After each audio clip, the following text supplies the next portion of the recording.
Hi అండి, సమ్మర్లో తింటే చలువ చేసే పెరుగు వడల్ని చాలా సింపుల్గా ఈజీగా ప్రిపేర్ చేసుకుందామా. చాలా సాఫ్ట్గా టేస్టీగా ఉంటాయండి. అచ్చం హోటల్లో తిన్నట్టుగానే ఉంటాయి. ఒకసారి ఈ ప్రాసెస్లో ప్రిపేర్ చేసుకోండి, మీకు బాగా వస్తాయి.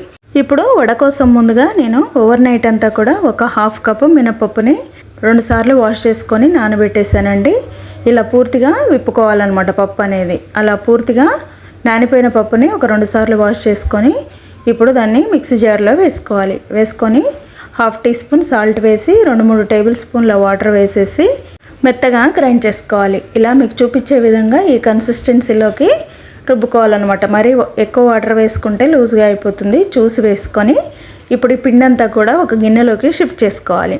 చేసుకున్న తర్వాత పిండికి హాఫ్ అన్ అవర్ రెస్ట్ ఇవ్వాలి. ఈ లోపల హాఫ్ కేజీ పెరుగును తీసుకొని ఉండలు లేకుండా ఇలా విస్కర్తో బాగా చిలుక్కోవాలి. ఉండలు అనేటివి అసలే ఉండొద్దండి. అలా చిలుక్కున్న తర్వాత హాఫ్ కప్పు వాటర్ని యాడ్ చేసుకోవాలి. చేసుకొని ఇప్పుడు దీన్ని వడగట్టుకోవాలి. ఒకవేళ మేగడ తినే వాళ్ళైతే అలాగే వేసేసుకోవచ్చు అండి. వడగొట్టుకున్న ఈ పెరుగులో ఇంకొక 1.5 కప్పు వాటర్ని యాడ్ చేసుకోవాలి. ఈ చిక్కదనంతో ఉంటే కరెక్ట్గా సరిపోతుందండి.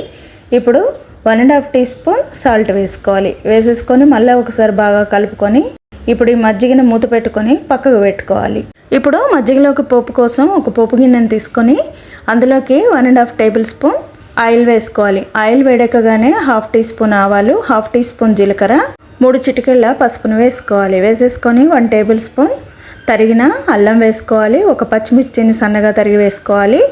ఒక 2 ఎండుమిర్చిని ముక్కలుగా కట్ చేసుకొని వేసుకొని ఒక రెమ్మ కరివేపాకు కూడా సన్నగా తరిగేసి వేసుకోవాలి. వేసుకొని ఇప్పుడు మంచిగా అది చిటపటలాడగానే ఫ్లేమ్ ఆఫ్ చేసేసి ఆ పోపు అంతా కూడా మజ్జిగలో వేసేసుకొని బాగా కలుపుకోవాలి. కలుపుకున్న తర్వాత కొంచెం కొత్తిమీరని సన్నగా తరిగి అది కూడా వేసేసుకొని మళ్ళీ ఒకసారి కలిపి మూత పెట్టుకొని ఈ మజ్జిగని పక్కకు పెట్టుకోవాలి. పెట్టుకున్న తర్వాత మనం ముందుగా గ్రైండ్ చేసుకున్న పిండిని తీసుకొని అది ఫ్లఫీగా అవుతుంది కదండి, ఒకసారి బాగా కలుపుకోవాలి. కలుపుకున్న తర్వాత ఒక 3 చిటికెళ్ళ వంట సోడా వేసేసి బాగా కలుపుకొని ఇలా వడల్లాగా చేసుకొని ఇప్పుడు వేడివేడి ఆయిల్లో వేసేసుకోవాలి. వేసుకున్న వాటిని మీడియం ఫ్లేమ్లో పెట్టుకొని గోల్డెన్ బ్రౌన్ కలర్ వచ్చే వరకు ఫ్రై చేసుకోవాలి.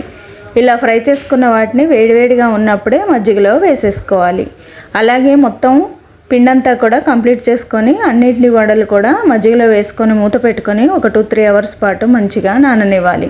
ఇప్పుడు పూర్తిగా నానిపోయిన వడలల్లో కొంచెం వాటర్ని యాడ్ చేసుకొని ఇలా 2 చేతులతో గిన్నెను కదిపామంటే మనకి పెరుగు వడ రెడీ అయిపోతుంది. నచ్చితే లైక్ చేసి సబ్స్క్రైబ్ చేయండి. Thank you.